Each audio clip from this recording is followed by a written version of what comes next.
Hey everyone, in this video I'll show you how to make group emails in Gmail.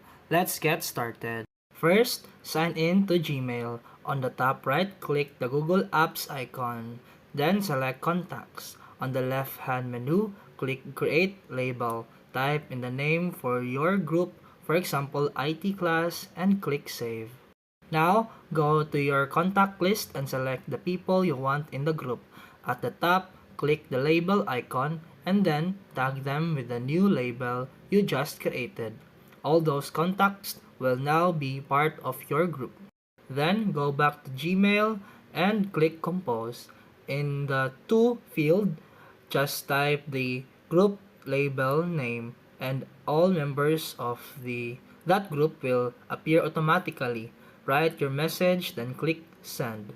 And that's it for today's video. If you found this helpful, please like and subscribe for more videos. See you in the next one.